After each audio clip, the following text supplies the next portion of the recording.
Hello दोस्तों, स्वागत है आपका स्टडी आईक्यू में। और मैं अभिनव आपके लिए लेकर आ गया हूं 67th बीपीएससी स्पेशल सीरीज, जहां पर कि हम टारगेट कर रहे हैं बीपीएससी प्रीलिम्स के एग्जाम को। और यहां पर हम अलग अलग फॉर्मेट्स में क्वेश्चंस को लेकर आ रहे हैं, जैसे Bihar special, history special, previous year questions and so on, ताकि एक बेहतर कंसेप्चुअल क्लैरिटी डेवलप हो सके। और अगर हम किसी क्वेश्चन को देखते हैं तो उसके पेरिफेरी में जो भी पॉसिबल इंफॉर्मेशन है वो ज्यादा से ज्यादा हम आप तक पुश कर सकें। और ये एक अच्छा तरीका है अगर आप Bihar public service commission prelims exam को क्लियर करना चाहते हैं, क्योंकि इससे जो इंफॉर्मेशन आपको मिलती है वो कॉर्नर करने में मदद करती है। कुछ अगर रैंडम सा क्वेश्चन भी आपको नजर आ जाता है तो, और साथ ही साथ अगर आपके पास बल्क इंफॉर्मेशन है तो आप उसको सही ढंग से यूटिलाइज कर सकते हैं मेंस के मार्क्स में, मेंस के पेपर में, और बेहतर स्कोर पा सकते हैं।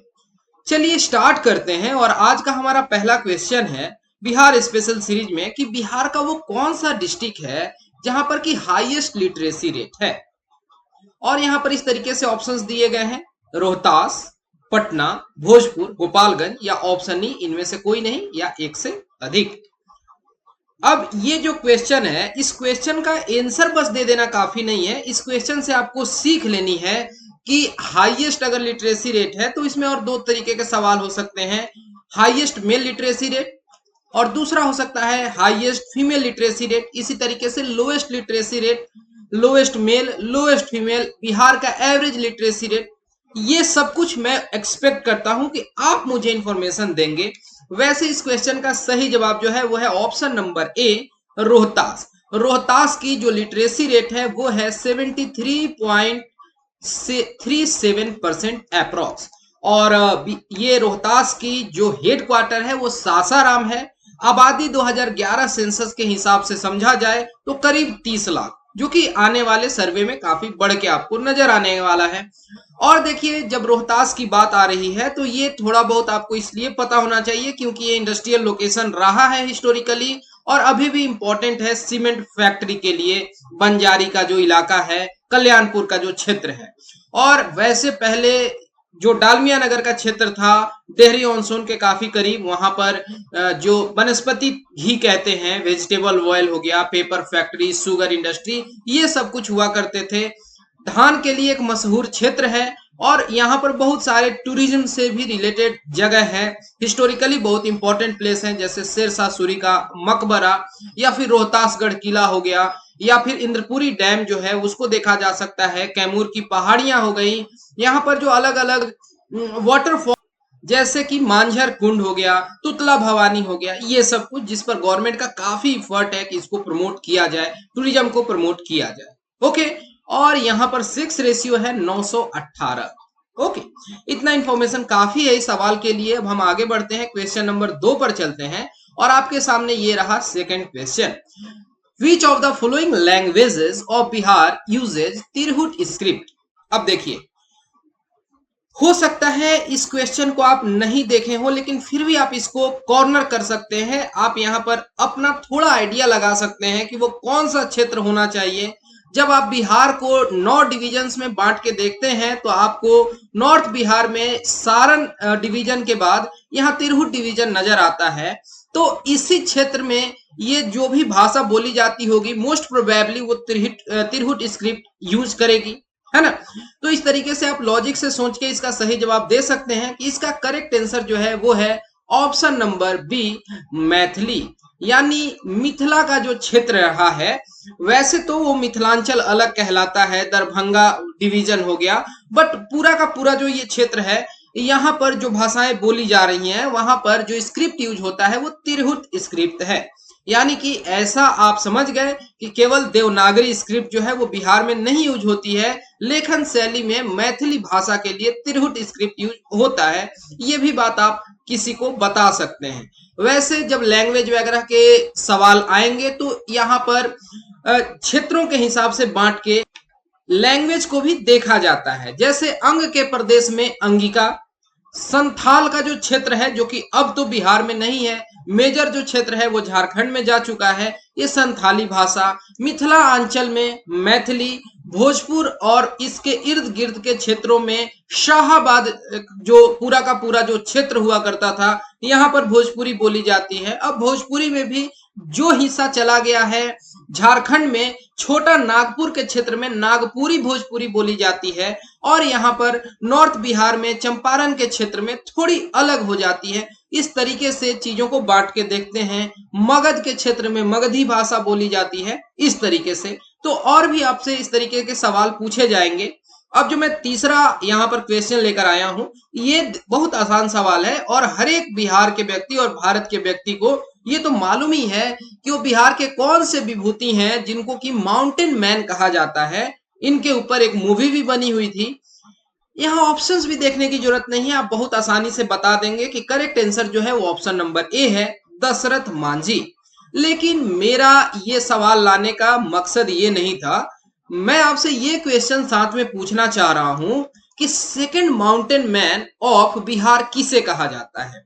ये पिछले वर्ष काफी न्यूज में व्यक्ति रहे थे और बिल्कुल रहने भी चाहिए। इन्होंने अपने गांव में गरीबी दूर करने के लिए इरिगेशन सिस्टम को डेवलप किया और 3 किलोमीटर का जो लैंड स्ट्रेच है उसको काट के इन्होंने नहर बनाया है, जो कि अपने आप में काफी बड़ा काम है। और इन्होंने 30 वर्षों का प्रयास करा इसके लिए। तो क्या आप बता सकते हैं मैं किसकी बात कर रहा हूं? जी, उनका नाम है लौंगी भुइयां। ओके, ये देखिए न्यूज क्लिप यहाँ पर आप देख पा रहे हैं लौंगी भुइयां जी के बारे में, और इनको डेजिग्नेट किया गया सेकंड माउंटेन मैन। ये भी रहने वाले बिहार के गया डिस्ट्रिक्ट के ही हैं।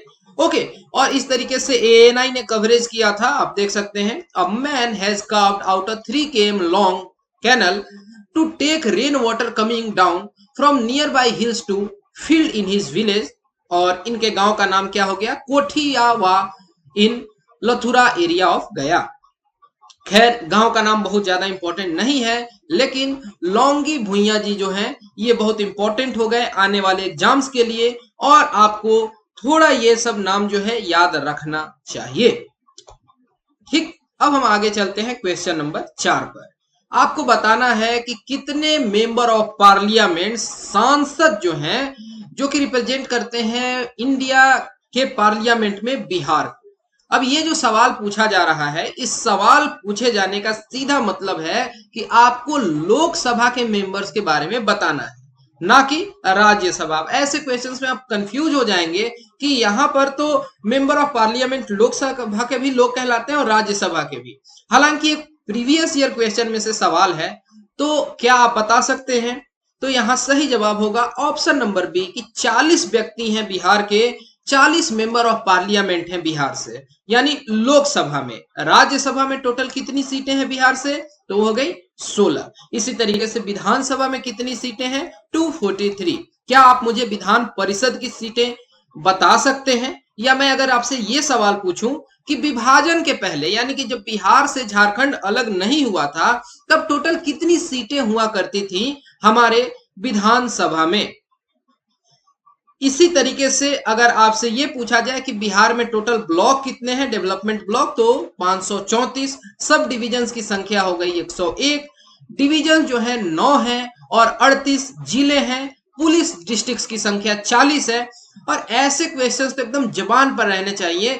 कब आपसे कैसे पूछ लिया जाए, प्रीलिम्स में भी पूछ लिया जाता है और फिर इंटरव्यू में भी जब रैपिड फायर राउंड चलता है ना, तो ऐसे सवाल पूछे जाते हैं। तो सही जवाब 40 का हो गया option number B. Question number 5 पर आते हैं और आपको बताना है कि बिहार में जो बहुत फेमस बरौनी रिफाइनरी है वो किस देश की मदद से बना था? फ्रांस, जर्मनी, उस समय जो सोवियत यूनियन हुआ करता था USSR, या फिर साउथ कोरिया, या ऑप्शन ही इनमें से कोई नहीं, या एक से अधिक। तो देखिए इसका करेक्ट आंसर है ऑप्शन नंबर सी, यानी कि USSR फॉर्मर, या अभी जो मॉडर्न रशिया है। ऐसे सवाल पूछे जाते हैं। इसी तरीके से जो दुर्गापुर है, दुर्गापुर में जो प्लांट एस्टेब्लिश किया गया ब्रिटेन के मदद से, राउरकेला का जो प्लांट है वो जर्मनी के मदद से, भिलाई का स्टील प्लांट जो है किसके मदद से किया गया है? क्या आप मुझे बता सकते हैं? ओके, लेकिन ये सवाल पूछने का मेरा मकसद बस इतना इंफॉर्मेशन देना नहीं था। मैं आपको सेकंड पेज पर ले चलता हूं और इस न्यूज को देखिए। 5 अक्टूबर 2021 का ये न्यूज क्लिप है कि NTPC to shut down Kanti and Barauni thermal power station in Bihar. तो बिहार में 2 पावर थर्मल स्टेशन जो हैं इनको शट डाउन करने की बात की जा रही है। तो ये किसके द्वारा फंक्शन में लाए गए थे या ये कौन ऑपरेट कर रहा था? तो NTPC, national thermal power corporation जो है इंडिया का। तो ये जो कांटी है ये कहां पर है? तो ये है मुजफ्फरपुर में, और बरौनी तो आप बेगूसराय में, समझ ही रहे हैं। तो ये क्यों बंद किए जा रहे हैं ये भी एक सवाल हो सकता है, क्योंकि यहाँ की जो टेक्नोलॉजी है वो काफी ऑब्सोलेट हो चुकी है और यहाँ पर इलेक्ट्रिसिटी प्रोड्यूस करना काफी महंगा पड़ रहा है। ओके, चलिए इतना जान लिए। तो ऐसे में भी कुछ करंट अफेयर बेस्ड सवाल आपसे आगे चल के पूछ लिए जाए तो आप इससे रूबरू तो रहें कि हाँ इस तरीके की कुछ न्यूज हमें देखने को मिली थी। Question number 6, who of the following was known as Bihar Vibhuti? Bihar Vibhuti किस व्यक्ति को कहा जाता है? यहाँ पर 4 नाम दिए गए हैं, काफी सम्मानीय प्रतिष्ठित नाम है। जयप्रकाश नारायण जी, सहजानंद सरस्वती, अनुग्रह नारायण सिन्हा या श्री कृष्ण सिंह, और ऑप्शन ई इनमें से कोई नहीं या एक से अधिक। तो बिहार विभूति का जो मतलब है कि कह सकते हैं कि ऑर्नामेंट जो है, बिहार के ऑर्नामेंट, वो किन्हें कहा जाता है? वही व्यक्ति हैं जिन्होंने मॉडर्न बिहार की स्थापना करने में एक बहुत बड़ा रोल निभाया है, अनुग्रह बाबू। ओके, इनको पॉपुलरली बाबू साहब भी कहा जाता है। बिहार के ये पहले डेप्यूटी सीएम थे और आगे चल के चीफ मिनिस्टर भी बनते हैं। इनके पास फाइनेंस का भी पोर्टफोलियो था और जो कंस्टिट्यूएंट असेंबली थी उसके भी ये मेंबर रहे हैं। गांधीयन आइडियोलॉजी के व्यक्ति हैं और इनका एक बहुत बड़ा रोल है मॉडर्न बिहार के बनने में। जयप्रकाश नारायण को पॉपुलरली हम किस नाम से जानते हैं? तो इन्हें हम लोक नायक के नाम से जानते हैं। सहजानंद सरस्वती को तो आप जानते हैं किसान सभा के लिए, और श्री कृष्ण सिंह जो हैं ये बिहार केसरी कहलाते हैं। केसरी का मतलब होता है टाइगर। ओके, तो ये कुछ एक इंपॉर्टेंट जो हो गए सरनेम है जिस पर सवाल बन सकते हैं और आपको मालूम होना चाहिए। क्या आप मुझे बता सकते हैं कि बिहार के किस डिस्ट्रिक्ट से इत्तेफाक रखते हैं अनुग्रह नारायण सिंह और श्री कृष्ण सिंह? क्या आप मुझे जयप्रकाश नारायण जी के गांव का नाम बता सकते हैं? ये सब कुछ क्वेश्चंस जो हैं ये कई बार अलग अलग फॉर्म में रिपीट हुए हैं, जैसे कि राजकुमार शुक्ला चंपारण सत्याग्रह याद आ रहा है, और उनके गांव का नाम मुरली भराहवा कई बार पूछा जाता है। इसी तरीके से डॉक्टर राजेंद्र प्रसाद का जो गांव हुआ, इन जगहों के नाम कई बार पूछे जाते हैं। मैं आपको अगले वीडियो में इन सारे क्वेश्चंस का जवाब दे दूंगा, बट उससे पहले मैं उम्मीद करता हूं कि कमेंट सेक्शन में आप मुझे प्लीज इनके जवाब दें, तभी लगता है कि आप ध्यान से चीजों को सुन रहे हैं। चलते हैं आगे क्वेश्चन नंबर 7 पर। Which of the following magazines was published before independence in Bihar? यहाँ पर पत्रिकाओं की बात हो रही है कि इसमें से वो कौन कौन सी पत्रिकाएं हैं जो कि बिहार में पब्लिश हो रही थी आजादी के पहले? बालक, लक्ष्मी, युवक, भूखे, और ऑप्शन ई इनमें से कोई नहीं या एक से अधिक। तो देखिए बात इंटरेस्टिंग ये है कि यहाँ दिए गए चारों के चारों जो पब्लिकेशंस हैं, जो सारे मैगजीन्स के नेम हैं, ये बिहार में पब्लिश हो रहे थे आजादी के पहले। तो एक बार इनके नाम हम देख लेते हैं और ये कहां से पब्लिश हो रहे थे। लेकिन ये देख लीजिए इसका सही जवाब क्या हो जाएगा? ऑप्शन नंबर ई, यानी more than one of the above is correct या आर करेक्ट, है ना। तो ये देख लीजिए, ये जो यहाँ पर पत्रिका एक 1881 में शुरू हुई थी पटना से, क्षत्रिय पत्रिका। इसी तरीके से 1903 पटना से लक्ष्मी, ये मंथली हुआ करते थे। पटना से 1926 में बालक, 1929 में युवक, 1933 में भूखे और 1940 में आरती। अब इनके संपादक कौन थे ये सब कुछ आप अगर इंफॉर्मेशन रखते हैं तो अच्छी बात है, लेकिन एटलीस्ट इतने नाम आपको याद रखने चाहिए। अगर आप role of press, role of education mains के टाइम लिख रहे होते हैं आंसर को, तो वहां पर अगर इन चीजों को आप वहां डाल देते हैं तो वहां वैल्यू एडिशन हो जाता है, आपके आंसर को एक नया डायमेंशन मिल जाता है। तो इन चीजों का ध्यान रखना चाहिए कि थोड़े थोड़े इफर्ट से आप कैसे अपने आंसर को बाकियों के आंसर से थोड़ा अलग बना सकते हैं। Question number 8, Bihar first Doordarshan केंद्र यानी जो टेलीविजन का सेंटर था वो बिहार के किस शहर में सेटअप किया गया था? पटना, गया, मुजफ्फरपुर, सारण या ऑप्शन ई इनमें से कोई नहीं या एक से अधिक? तो इसका सही जवाब है option number C, Muzaffarpur. Okay, तो जो बिहार का पहला दूरदर्शन केंद्र है वो सेटअप हुआ था 14 अगस्त को 1978 1978 में मुजफ्फरपुर में। और इसके बाद पटना में सेट कब हुआ था? तो 13 अक्टूबर 1980 यानी 2 वर्ष बाद। और 1982 में पटना से ब्रॉडकास्ट किया गया था कलर ब्रॉडकास्टिंग, यानी कि रंगीन टीवी में जो ब्रॉडकास्ट आने लगा था 82 में। तो ऐसे कुछ फैक्ट बेस्ड क्वेश्चंस तो हर बार ही पूछे जाते हैं बिहार स्पेशल सीरीज में, तो इन चीजों को भी जानना चाहिए आपको। क्वेश्चन नंबर 9 पर आ जाते हैं कि when was Bihar public service commission form. अब ऐसे सवाल हैं, आप जिस परीक्षा की तैयारी कर रहे हैं तो वो जो कमीशन है उसकी एस्टेब्लिशमेंट कब होती है, किस एक्ट से होती है, उसका हेडक्वार्टर कहाँ हुआ करता था, अभी कहाँ है, ये तो इतना इंफॉर्मेशन होना ही चाहिए। क्या पता प्रीलिम्स में पूछ लिया जाए, नहीं तो इंटरव्यू में भी पूछा जा सकता है ना। तो देखिए, बिहार पब्लिक सर्विस कमीशन जो है ये कॉन्स्टिट्यूशनल बॉडी है। किस आर्टिकल में इन चीजों के बारे में बताया गया है स्टेट पब्लिक सर्विस कमीशन के बारे में? आर्टिकल 318। कोई शक तो नहीं होना चाहिए।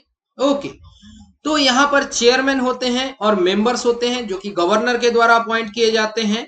और बीपीएससी एग्जिस्टेंस में आता है 1 अप्रैल 1949, 1 अप्रैल 1949 को। ओके, तो करेक्ट आंसर हो जाएगा इसका ऑप्शन नंबर ए। और उस समय जो एक्ट आई थी, जिस एक्ट के मदद से ये बीपीएससी को एस्टेब्लिश किया गया, वो था गवर्नमेंट ऑफ इंडिया एक्ट 1935। उसी के अंतर्गत बीपीएससी का एस्टेब्लिशमेंट होता है। और इसकी हेडक्वार्टर जो है वो रांची हुआ करती थी, जो कि बिहार का समर कैपिटल भी कहलाता था। लेकिन आगे चल के ये जो है शिफ्ट हो जाता है हेडक्वार्टर पटना में। तो 9 का सही जवाब option number A. Question number 10 पर आ जाते हैं। यहाँ पर कर्मनासा नदी के बारे में पूछा जा रहा है कि कर्मनासा नदी इन डिस्ट्रिक्ट्स में से किस डिस्ट्रिक्ट से फ्लो करती है?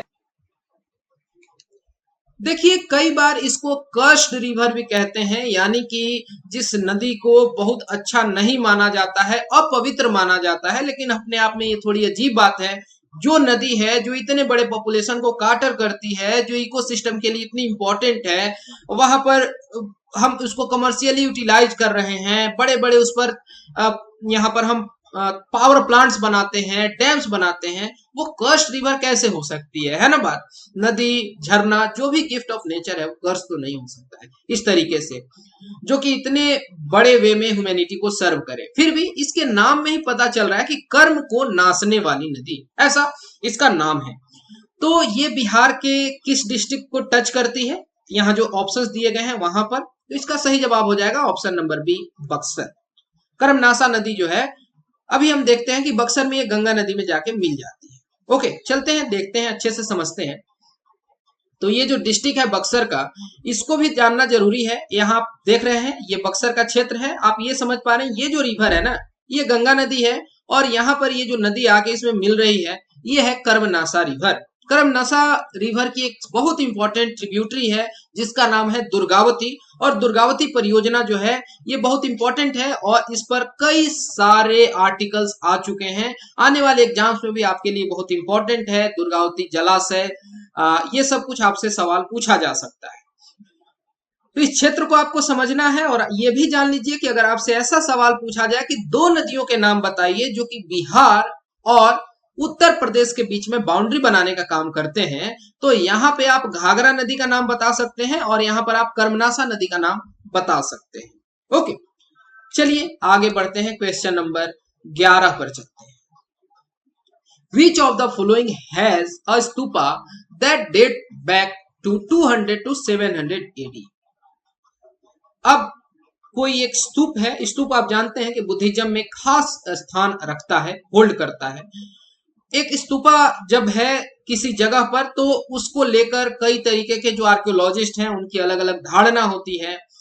लेकिन अगर कोई सॉलिड पॉइंट प्रूव करता है कि इतना पहले का हो सकता है, या जो इसका जीर्णोद्धार हुआ है वो इस टाइम में हुआ होगा, जो भी एविडेंसेज अवेलेबल है उसके बेसिस पर आपको बताना है कि यहाँ पर हम किस स्तूपा की बात कर रहे हैं, जहानाबाद का स्तूपा या केसरिया स्तूपा या सीतामढ़ी या सिवान या ऑप्शन ई, इनमें से कोई नहीं, एक से अधिक। तो देखिए इसका जो सही जवाब है वो है ऑप्शन नंबर बी, केसरिया स्तूपा, बिहार के चंपारण के क्षेत्र में है। तो यहाँ पे आपको जनरल कनिंघम का नाम याद रहना चाहिए। जनरल कनिंघम के हिसाब से ये 200 एडी से लेके 700 एडी के बीच की हो सकती है, और इनका कहना था कि जो रुइंस के ऊपर ये स्तूपा बना है तो ये पहले वाला और भी बड़ा हुआ करता होगा। और अगर आपसे ये सवाल पूछ लिया जाए कि इंडिया का, हमारे देश का हाईएस्ट स्तूपा कौन है, तो आप बताएंगे केसरिया स्तूपा ऑफ चंपारण। इसकी हाइट है लगभग 104 फीट अगर बेस से देखा जाए तो। यहाँ पर इसकी इमेज भी है, आप देख सकते हैं। न्यूज में भी रहा था केसरिया स्तूपा 2021 में। क्यों रहा था कि ईस्ट चंपारण का जो ये केसरिया स्तूपा है ये वाटर लॉगिंग को झेल रहा है फ्लड वगैरह के टाइम में, और आर्कियोलॉजिकल सर्वे ऑफ इंडिया के द्वारा ये डिक्लेयर किया गया था कि ये प्रोटेक्टेड मॉन्यूमेंट है नेशनल इंपॉर्टेंस का। आपसे ऐसे ही पूछा जा सकता है कि बिहार का वो कौन सा स्तूपा है जो वाटर लॉगिंग को झेल रहा है और जिसको लेकर एएसआई ने ऐसे बयान दिए थे, या कुछ भी इस तरीके से। तो ये टॉलेस्ट और लार्जेस्ट बुद्धिस्ट स्तूपा है दुनिया में, ना सिर्फ इंडिया में। ठीक, ये कहां पर है तो केसरिया नामक जगह पे है। पटना से अगर आप जाना चाहें तो पटना से करीब 110 किलोमीटर दूर है, ईस्ट चंपारण में। ओके, और अगर थोड़ी हिस्ट्री जानना चाहें हम तो ये पहला जो इसका कंस्ट्रक्शन है वो 3rd सेंचुरी बीसी में हुआ होगा।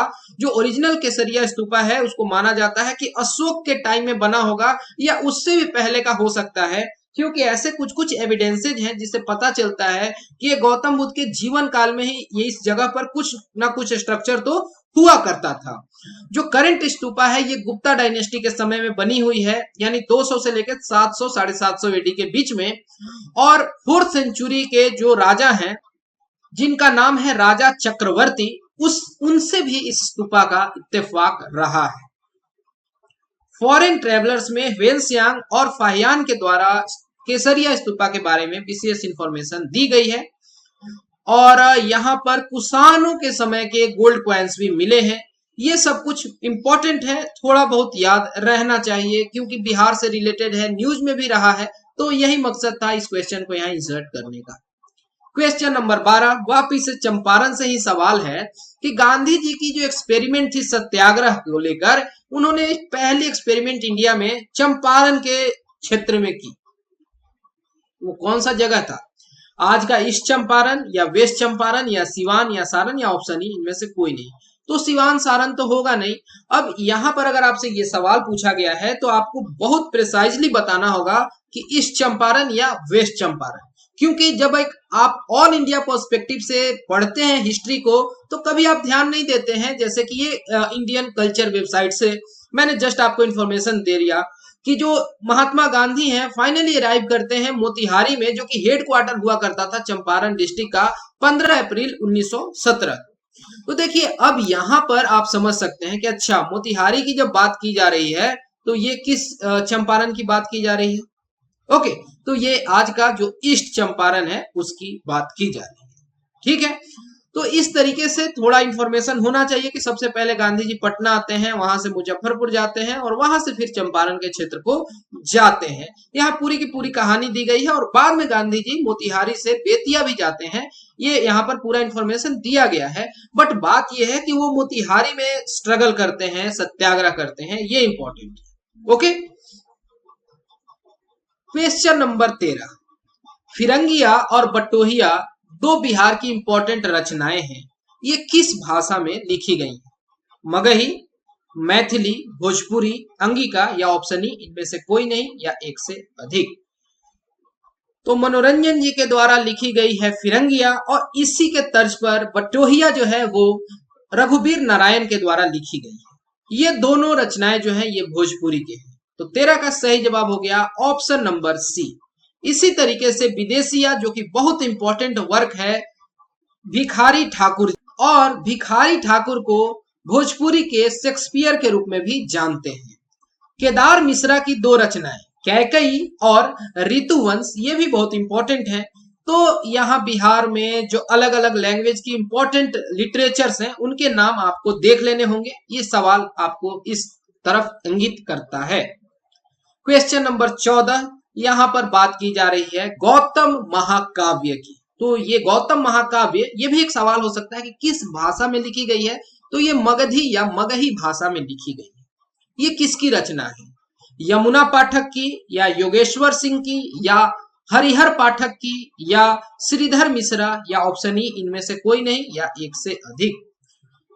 तो ये रचना है योगेश्वर सिंह योगेश की। इनका पूरा नाम हो गया योगेश्वर सिंह योगेश। इन्होंने मगही भाषा में इस इपिक को लिखा है और इसका नाम है गौतम, या गौतम महाकाव्य भी कहते हैं इपिक। ओके, वैसे अगर आपसे ये पूछा जाए कि मगही भाषा के पहले पोएट कौन है, तो उनका नाम है ईशान, ISHAN, ईशान। ठीक है। क्वेश्चन नंबर 15, गोलघर से सवाल है कि गोलघर जो पटना में है वो किस स्टाइल ऑफ आर्किटेक्चर से बना है? इंडो इस्लामिक स्टाइल है, या इंडो सारासेनिक है, या द्राविड़ नागर स्टाइल है, या पर्शियन स्टाइल है, या ऑप्शन ई इनमें से कोई नहीं, या एक से अधिक।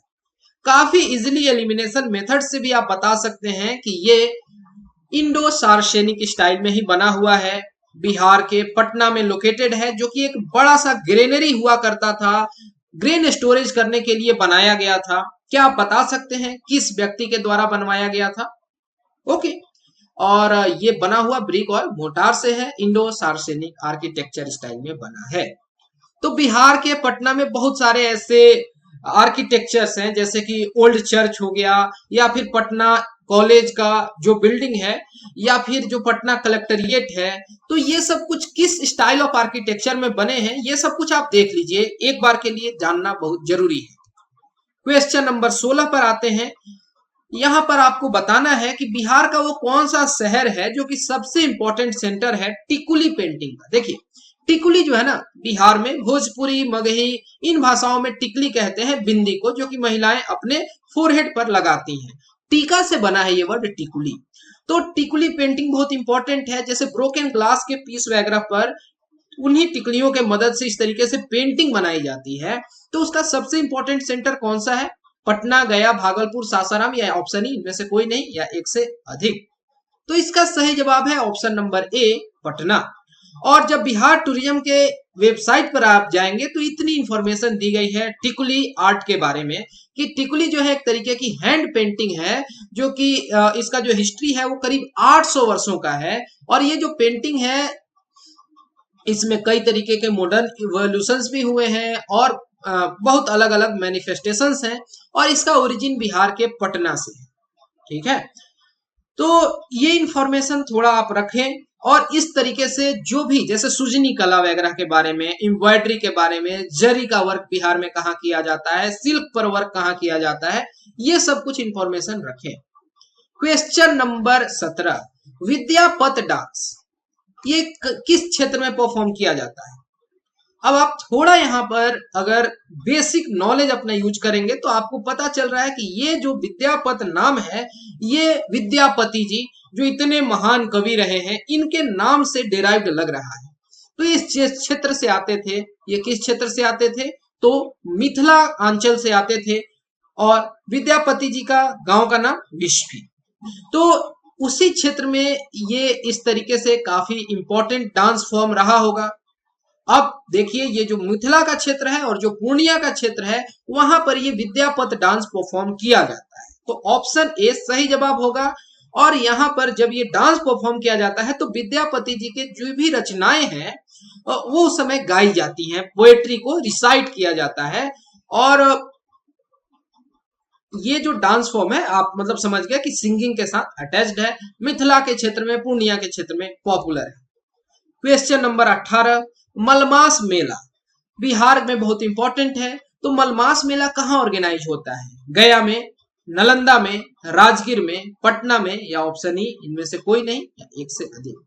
हिंदुइज्म से रिलेटेड बहुत इंपॉर्टेंट मेला है। और इस क्वेश्चन को डालने का पूरा मकसद ये था, कोविड-19 के वजह से इसको डिले कर दिया गया था। ये कह दें कि उस बार के लिए इसको पोस्टपोन कर दिया गया था, मलमास मेला को। बिहार के राजगीर से इसका कनेक्शन है। और कहा जाता है कि उस टाइम हिंदू देवी देवता जितने हैं सारे के सारे राजगीर पहुंच जाते हैं। और ये इंडिया के one of the biggest fairs में से है। 1 महीने लंबा चलता है ये मलमास का मेला। और यहाँ पर जो टूरिस्ट विजिट करते हैं वो राजगीर कुंड में हॉट स्प्रिंग में बाथ भी लेते हैं। क्वेश्चन नंबर 19 इसी तरीके से मेला पर ही सवाल है कि सिंहेश्वर फेयर जो है किस डिस्ट्रिक्ट का है। या आपसे ये पूछ लिया जाए कि सिंहेश्वर स्थान मंदिर जो है, जो आप यहाँ देख पा रहे हैं तस्वीर में, ये किस जिले में है या किस डाइटी को डेडिकेटेड है, तो आप बता सकते हैं कि ये शिव जी से रिलेटेड शिव टेम्पल है। और शिवरात्रि को सिंहेश्वर स्थानम टेम्पल में ये सिंहेश्वर मेला का आयोजन होता है बिहार के मधेपुरा डिस्ट्रिक्ट में। सही जवाब 19 का ऑप्शन नंबर बी। और ये काफी इंपॉर्टेंट फेयर है नॉर्थ बिहार के लिए। और इस वीडियो का आखिरी सवाल क्वेश्चन नंबर 20 कि जो कोरा ट्राइबल पॉपुलेशन है ये बिहार के किन डिस्ट्रिक्ट्स में रिसाइड करती है। मुंगेर, जमुई, कटिहार, या कटिहार, गया, समस्तीपुर, या बेगूसराय, गोपालगंज, शिवहर, या सीतामढ़ी, कैमूर और गया। सोचिए। और आप देखेंगे कि ये झारखंड में और बिहार में कोरा ट्राइबल पॉपुलेशन एग्जिस्ट करती है, रिसाइड करती है। तो जो भी बिहार के डिस्ट्रिक्ट्स हैं जिनका कनेक्शन झारखंड के साथ रहा है, और इसमें मुंगेर डिस्ट्रिक्ट इंपॉर्टेंट है, इसी तरीके से जो जमुई का क्षेत्र है और जो कटिहार का क्षेत्र है, यानी इन क्षेत्रों में कोरा ट्राइब वास करते हैं। तो सही जवाब हो जाएगा 20 का ऑप्शन नंबर ए। ओके, ठीक है। मैं उम्मीद करता हूं कि इन 20 क्वेश्चन से आपको बहुत कुछ आइडिया लगा होगा। अब आप ये भी बताएं कि बिहार में थारो ट्राइब कहां वास करते हैं। और प्रधानमंत्री जी के द्वारा उनके खास कल्चर को काफी अप्रिशिएट किया गया था, जो है वो एक लॉकडाउन ऑर्गेनाइज करते हैं नेचर को ट्रिब्यूट देने के लिए। तो उस लॉकडाउन को किस नाम से जाना जाता है या उस पर्व का क्या नाम है, ये सब कुछ मैं उम्मीद करता हूं कि आप अच्छे से पढ़ें। जानकारी अगर आपके पास है तो अभी के अभी कमेंट सेक्शन में उन बातों को लिख दें, नहीं तो ढूंढ के भी आगे लिखें। और अगर आपको मेरा ये कोर्स पसंद आ रहा है तो अपने फ्रेंड्स के साथ भी आप शेयर कर सकते हैं। और किसी भी तरीके की अगर आपकी कोई कंफ्यूजन है तो आप इन नंबर्स को कांटेक्ट कर सकते हैं। और फिलहाल इस वीडियो में इतना ही। Thanks for watching and have a great day.